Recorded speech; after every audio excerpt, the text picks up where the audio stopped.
Gloria a Dios. Bendiciones. Que Dios te bendiga mucho, hermano, hermana. Que el Señor sea tu fortaleza. Necesitamos cada día de Dios. ¿Sabe qué decía Jesús? Yo soy la vid, vosotros los pámpanos. Separados de mí, nada podéis hacer. Así es que, separados de Dios, nada podemos hacer. Pero con el Señor todas las cosas son posibles. Así que te bendigo en el nombre de Jesús y siguiendo con el mensaje de lo bueno y abundante que es nuestro Dios. Hoy quiero mostrarte el libro de San Lucas en el capítulo 19 y en el verso 37 en adelante. Ahí vamos a ver todos los cambios son como juicios de Dios. En el principio Adán y Eva estaban en el Edén y por su desobediencia Dios los expulsa. Después, se desarrolló la humanidad, pero también por la desobediencia Dios envía el diluvio. Se volvió a desarrollar la humanidad y después por la desobediencia Dios desciende y confunde las lenguas. Todo eso son especies de juicios que Dios hace. Intervenciones divinas para llevar al hombre hacia la bendición, hacia donde Dios quiere que vayan, para formarlos para cosas grandes, cosas que a veces ni siquiera nos imaginamos. Pero son cosas grandes que Dios tiene. Dios te llamó para cosas grandes. Dice su palabra que Él te llamó para que seas cabeza y no cola. Así es que conociendo todas estas cosas, ahora llegó el tiempo de Israel, donde venía el juicio para Israel. Y el juicio para Israel era Jesús. Jesús mismo venía a hacer un cambio por causa de la desobediencia de Israel. En toda la historia de Israel vamos a encontrar más enojos de Dios que bienaventuranzas.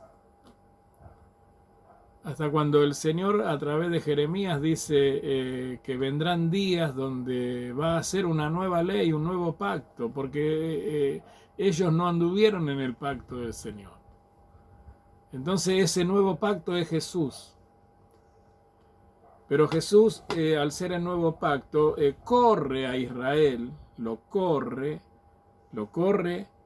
Israel está en los planes de Dios, pero de una manera distinta a la iglesia. Jesús corre a Israel, lo aparta y pone una puerta para un tiempo nuevo. Esa puerta es Jesús. Así que el que quería tener otra vez relaciones con Dios tenía que pasar esa puerta, sea israelita o sea gentil. Hasta el día de hoy permanece esa puerta. Aunque esté la nación de Israel, está esa puerta que se llama Jesús. Y para ser parte del plan de Dios con la iglesia en este tiempo hay que entrar por esa puerta, y eso es el bautismo. Aceptar a Jesús en el corazón y empezar un tiempo nuevo. Y la iglesia es el cuerpo del Señor. Pero hablábamos de la abundancia. Esa abundancia que se caracterizó en Dios en todos los tiempos.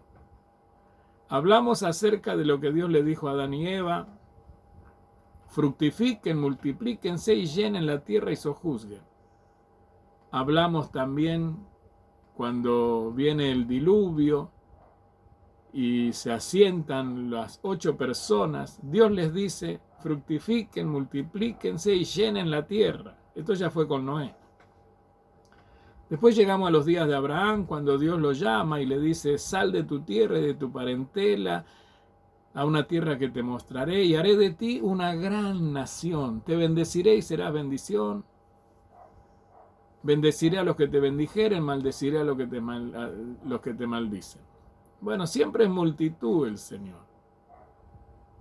pasó la historia de la descendencia de Abraham, desde Isaac, Jacob, y después Dios le cambia el nombre a Jacob, le pone Israel, y ahí empieza el periodo. El pueblo de Dios entra en Egipto, son esclavos allí 430 años, hasta que Moisés los saca y Dios lo trae a la tierra prometida. Y bueno, y quiere hacer Dios de Israel una nación iluminada, bendecida, próspera, para que los pueblos vecinos vean en Israel que algo pasaba, y que ese algo no era otra cosa que Dios mismo. Y pudieran las naciones vecinas adoptar y buscar de Dios. Qué lindo hubiera sido, pero bueno. Pasó Israel y ahora le llegaba el tiempo al Mesías. Y en el capítulo 19 de San Lucas, fíjese, le voy a mostrar varias situaciones. En el verso 37 dice: en el nombre de Jesucristo le damos gracias a nuestro Padre, que bendiga esta palabra. Cuando llegaban ya cerca de la bajada del monte de los Olivos, toda la multitud de los discípulos, gozándose, comenzó a alabar a Dios a grandes voces por todas las maravillas que habían visto, diciendo: bendito el Rey que viene en el nombre del Señor, paz en el cielo y gloria en las alturas. Entonces algunos de los fariseos de entre la multitud le dijeron: Maestro, reprende a tus discípulos. Él respondiendo les dijo: os digo que si estos callaran, las piedras hablarían. Y cuando llegó cerca de la ciudad, al verla, lloró sobre ella diciendo: oh, si también tú conocieses lo que es para tu paz. Eso es lo que dice. Mas ahora está encubierto de tus ojos, porque vendrán días sobre ti cuando tus enemigos te rodearán con vallado, te sitiarán por todas partes, y por todas partes te estrecharán y te derribarán a tierra y a tus hijos dentro de ti, y no dejarán en ti piedra sobre piedra, por cuanto no conociste el tiempo de tu visitación. Es como que si nosotros en este periodo de tiempo que tenemos que estar preparándonos, sabemos que el Señor, hermano querido, viene a buscar una iglesia santa, sin mancha y sin arruga, y que tenemos que prepararnos para eso, para que cuando el Señor venga estemos preparados, porque Él va a venir como ladrón en la noche, pero no va a venir como ladrón en la noche para sus hijos, sino que esa actitud la va a tener por aquellos que no están buscando. El Señor vino a lo suyo. Acá lo vemos en el libro de San Juan, vemos que dice el capítulo 1 en adelante: el Señor vino a este mundo y el mundo no le conoció. A lo suyo vino y los suyos no le recibieron. O sea, todos estaban desapercibidos del plan de Dios. Dios tiene un plan. Lo tiene hoy para nosotros. Y ese plan lo conocemos en la iglesia. La iglesia es el cuerpo y Cristo es la cabeza, y cuando el cuerpo se junta, la cabeza desciende y nutre ese cuerpo. Envía alimento, y ese alimento es la palabra de Dios. Por eso decía Jesús: no solo de pan vivirá el hombre. En este tiempo no solo de pan vivimos, tenemos que alimentarnos de la palabra de Dios. Y alimentándonos de la palabra de Dios vamos a crecer, nos vamos a desarrollar y vamos a entender los planes de Dios y por qué suceden las cosas. Vamos a entender mejor el mundo en el cual vivimos. Y vamos a buscar escapar de las cosas que se vienen y cobijarnos siempre en los brazos del Señor.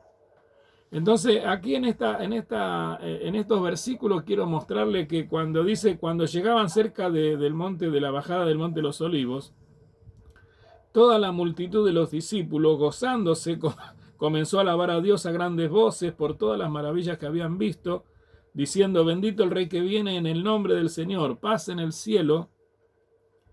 Dice: bendito sea en el nombre de paz en el cielo y gloria en las alturas.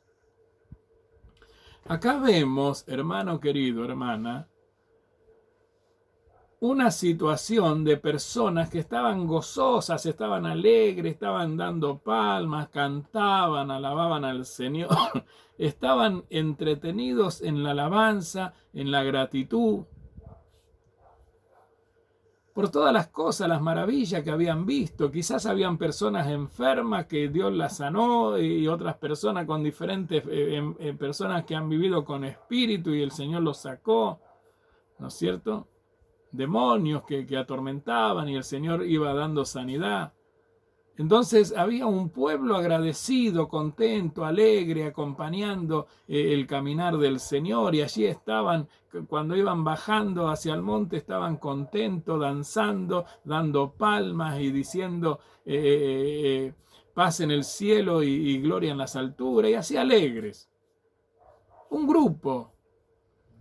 Pero había otro grupo, y este otro grupo decía, en el verso 39, entonces algunos de los fariseos de la multitud le dijeron, Maestro, reprende a tus discípulos.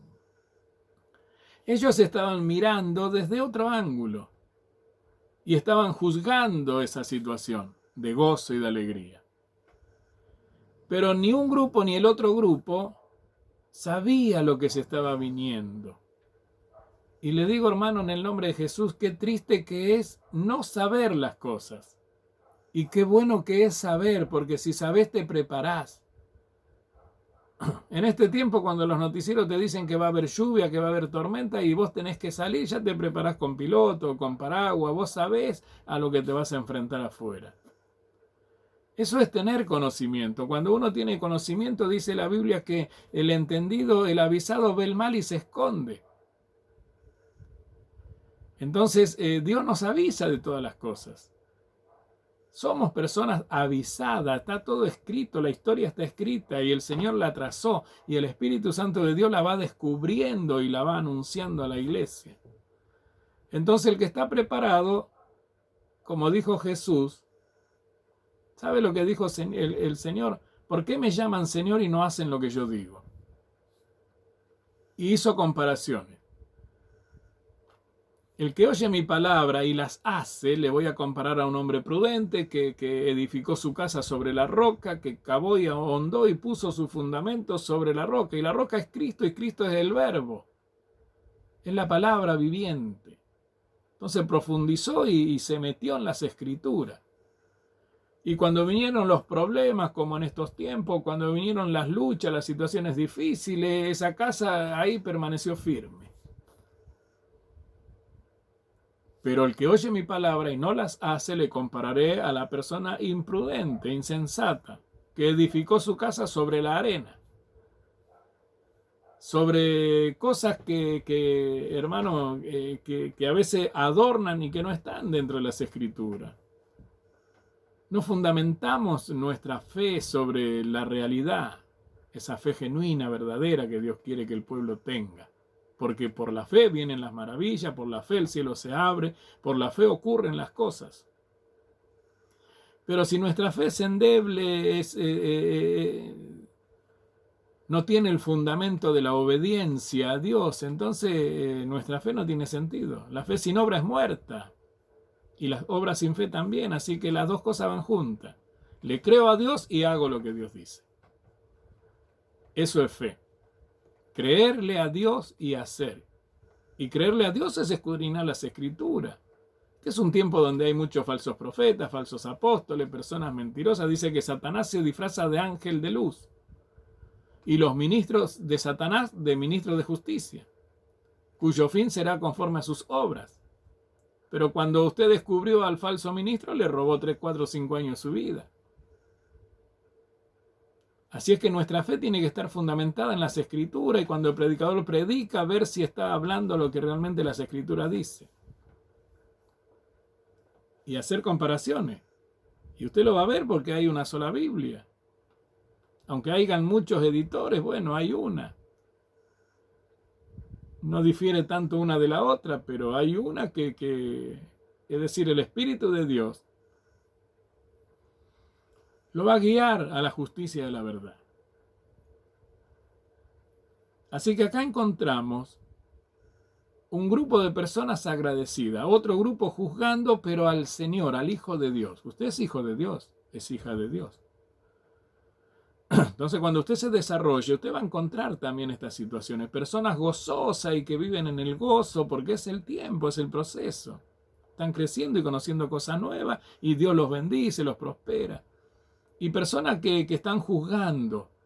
Personas que quizás hace tiempo que están en la iglesia, pero juzgan y juzgan y juzgan. Y después va a estar el ministro, que sabe hacia dónde va y tiene que llevar al pueblo y que sabe las cosas que se vienen. Aquí estaba Jesús. Jesús era el maestro. Jesús era el maestro.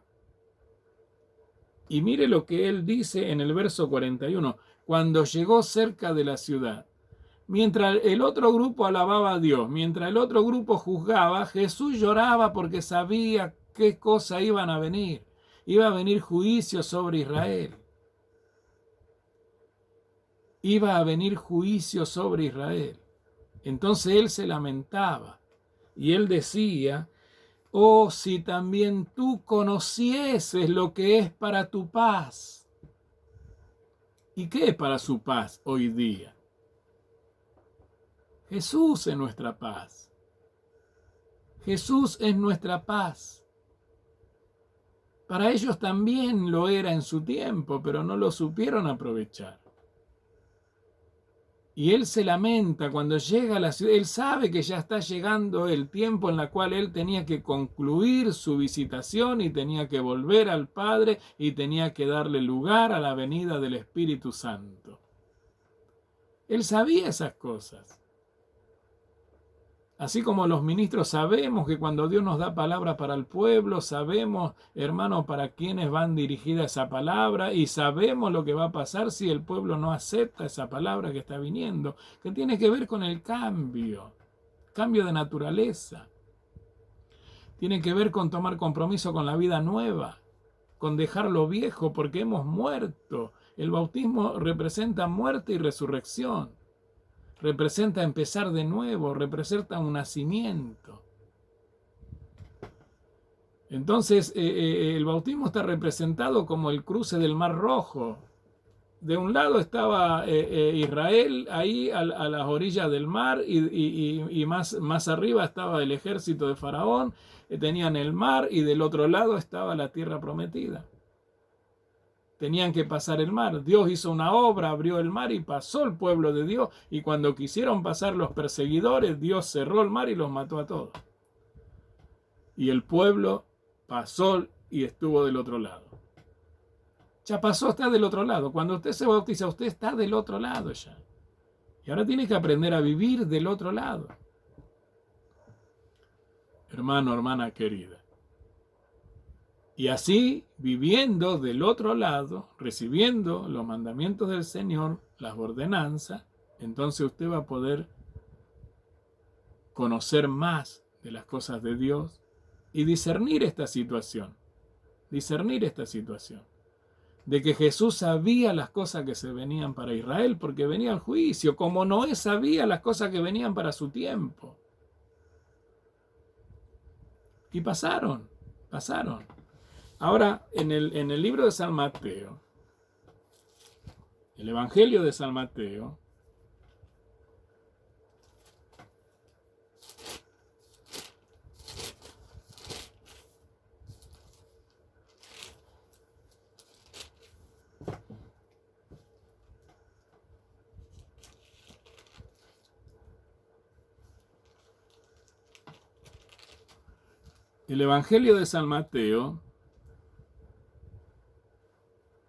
el capítulo 26 del libro de San Mateo, usted fíjese cómo Dios es el mismo, Él no cambia. Bueno, aquí Jesús ya tenía que partir. Ya había concluido su ministerio, ya estaba terminando su carrera y ya se estaba preparando para volver con el Padre. Pero antes deja un mandamiento. Y en el capítulo 26,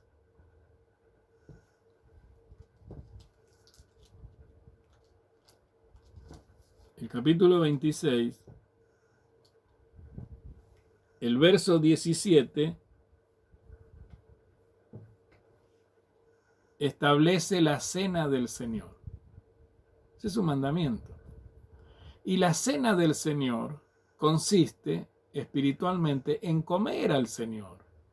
Comer al Señor. Antes se comían el cordero y eso lo fortalecía. Pero Jesús vino a reemplazar ese cordero. Y cuando Él decía, el que no come mi carne y bebe mi sangre no tiene vida en sí, Él no hablaba de su cuerpo carnal, de su cuerpo de carne. Estaba hablando en sentido espiritual. Si reconocemos que Jesús es el Verbo, es la palabra viviente, entonces el mensaje de la cena del Señor, aunque nosotros celebremos con pan y vino como lo estableció el Señor, o el jugo de la vid, preparamos la bebida, preparamos el pan y celebramos la cena del Señor. Esto es figura de lo que es verdadero, y lo verdadero es comer al Señor, y el Señor es la palabra. Entonces lo verdadero es que tenemos que comer la palabra. Esa palabra tiene que ser alimento para nuestras vidas. Así es que, para concluir este mensaje, en el capítulo 28 del libro de San Mateo y el verso 18, ya había pasado la obra. Ya Jesús había muerto, había resucitado y estaba dando la última instrucción. Como la daba Dios allí a Adán y Eva, a Noé, a Abraham, aquí estaba ahora Jesús. Y Jesús dice en el verso 17, y cuando le vieron le adoraron, pero algunos dudaban, dice, ¿no? Y Jesús se acercó y les habló diciendo, toda potestad me es dada en el cielo y en la tierra. Toda potestad, ya era el Jesús resucitado.